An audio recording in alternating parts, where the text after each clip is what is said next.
Greetings one and all, this is Hairy Nick. How are you all going? Also, happy holidays! I'm actually recording this on Christmas Day because ironically that's the one day I have to myself this year. I've already done all the standard Christmas stuff, seen my family, done all my work on other days, and today I'm just going to sit here and have a chat to all of you, my extended X-Wing family people thingamajig on the YouTubes. Because we did get another article from FFG, this time talking about the new pilot pack that will be dropping early next year for X-Wing the miniature game.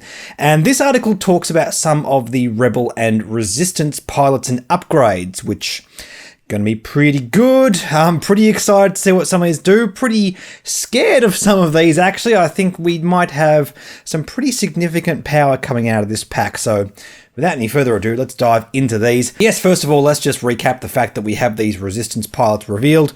These actually were revealed previously in one of FFG's streams. So I've already spoken about these. Click the annotation that appears up there if you want to go see that video. Apart from anything else, Page Takeo can drop 2 bombs a turn. It's awesome. It's very, very powerful. Run of Blario on the A-Wing Initiative 2 while you defend and perform an attack. If the enemy ship is in another friendly ship's arc, you may spend 1 focus token from that friendly ship to change one of your results, as in one of your eyeball results, to an evade or hit. Decent. A lot of people have spoken about this being handy alongside other A-Wings. I'm not really that convinced. Also, Zizzy Tlo at Initiative 5. After you defend and perform an attack, you may spend 1 charge to gain 1 focus or evade token. This seems really, really good. Doesn't seem significantly more or less powerful than the other Initiative 5 A-Wings. I can easily see a squad of all 3 of these, plus maybe another cheaper one alongside them. Looks like it's going to be really powerful. But with all that aside, let's talk about the new stuff that was actually revealed in this particular article. And I think before we talk about anything else, we have to just bring up all this B-Wing stuff on the screen here. I'll even include Ten Numb and Braylon Stram so you guys can see what's going on with all of this, because a lot of what's going on here is really, really pushing this platform. We have the new S-Foils card, again was already revealed, but we do have this new pilot Gina Moonsong, who is Initiative 5. At the start of the engagement phase, you may transfer one of your stress tokens to another friendly ship at range 0 to 2. And at first, I wasn't really convinced by this. I do not believe that this is as good a pilot ability as Ten Numb or Braylon Stram. However, as a lot of people have pointed out to me, hey, this works really good alongside Ten Numb and Braylon Stram. Apart from anything else, the new flip card also gives the B-Wing a lot of agency to get more stress token, either on Gina Song or Ten Numb. For example, if you had those 2 pilots flying alongside each other, it doesn't matter which one gets stressed because Ten Numb will get access to that stress token so long as he's close enough to Gina. Also note, because of the new flip card on the B-Wing, Ten Numb can now take multiple attacks, and because the new ruling says that he has to roll a focus result in order to use his ability, that can be a bit risky sometimes. Even just one-off attack or defense might not yield a focus result, but if he's attacking multiple times, you can see how this ability is really getting more and more unlocked. There are a lot of incremental buffs on the B-Wing here. I am utterly convinced, seeing this all together now, that no, these flip cards will not be free. That seems absurd to me, unless the entire platform goes up in cost, as in every single pilot, but I think more likely we're going to see a cost on the flip card. We've seen flip card configurations not be free on some other ships. The grappling struts on the Vulture droids, for example, are not free, so given the power level of all of this and the fact that either side of the flip card offers the B-Wing no discernible downside, yeah, it's going to cost a few points. I think we can absolutely agree with that. Even without the flip card, like Gina, Braylon and Ten together seem decent, and with I guess that remains to be seen. I suppose they should be able to fit on a squad together, just 3 of them with the flip cards. Maybe like no other upgrades if it's expensive enough. We'll see how that goes. But I think even without the flip card, these 3 pilots together do look pretty potent. The B-Wing looks like it's going to be in a really good spot after this, and if FFG aren't careful, it's going to probably dominate if they undercost some of these things. Let's move over to a new crew card because we now have K2SO in the pilot seat of the U-Wing and as a separate crew card. Now, the U-Wing pilot we saw before already, Initiative 3, after you gain a stress token, You gain 1 calculate token. Really good on this platform. It's sort of reminiscent of the old Sunterfell, but nowhere near as powerful, obviously. This platform can do red full stops, and it also has red coordinates, so it offers a nice bit of upside. What's actually really cool about this, though, is the fact that really the best thing we've been doing with the U-Wing up to this point is use it as a platform for Princess Leia, and this is not a good platform for Princess Leia because Princess Leia actively stops you from taking stress tokens.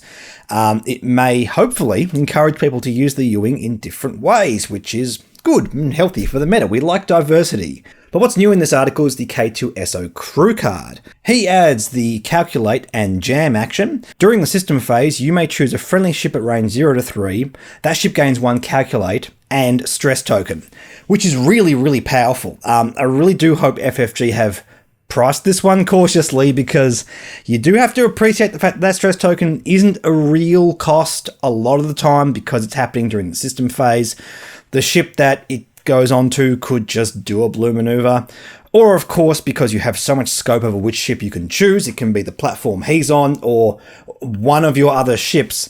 You can simply put it on a ship where the stress token just doesn't matter at all. So I really do hope FFG have been really cautious this one. The amount of support this offers, just giving that calculate token, giving that extra essentially free dice mod. It does not tax the action economy of the ship he's on. Also giving that ship the jam action.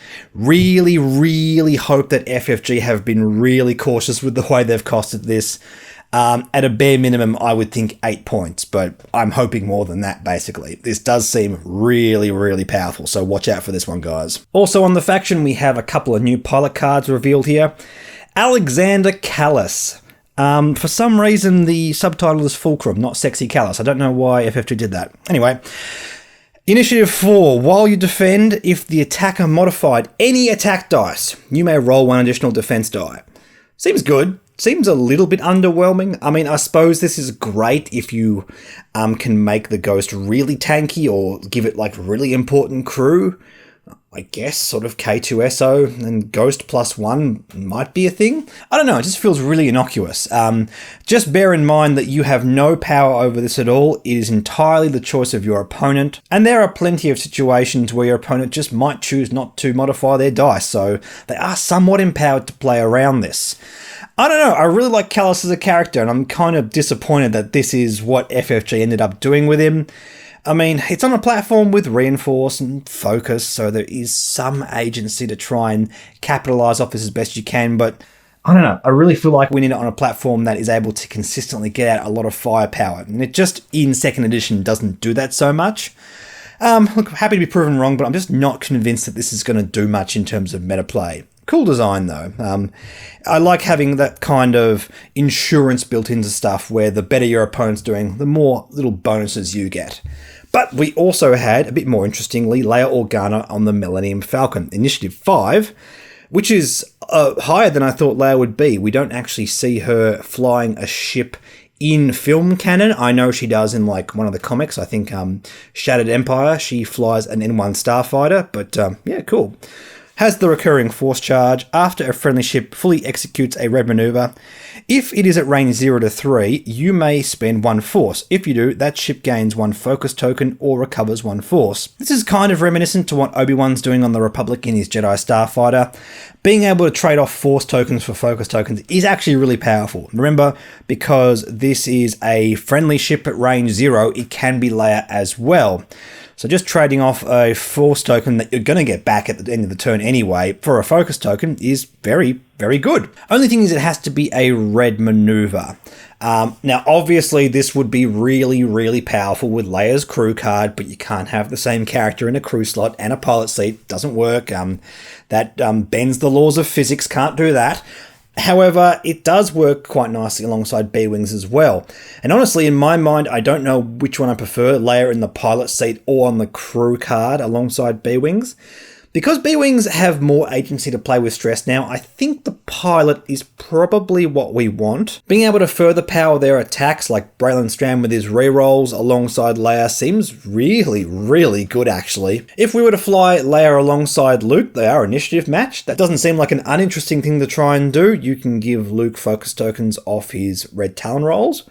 I mean, it seems okay. Luke also has force tokens, so yeah, I suppose you'd think about using that to recover his force, but end of the day, using it to recover force seems like something you're rarely going to do, because bear in mind, you're always going to recover the force at the end of the turn anyway, so unless you have multiple ones to recover, you're pretty much always going to take focus, because remember, focus can convert more results than force tokens. It is, however, upside. Choice is always a good thing. If any of you newer players play with Leia Organa in the pilot seat of the Falcon and you're using this ability on a pilot that has only one less force than their full cap, just always give them a focus token. There's no point recovering that force at that point. But this is a really interesting part. I really like what Leia's doing, and I think between the design of this K2SO and the B-Wing, there's going to be a lot of potentially really busted things happening on the Rebellion, but more to the point, a lot of really interesting new design directions we can take our list, which is really cool.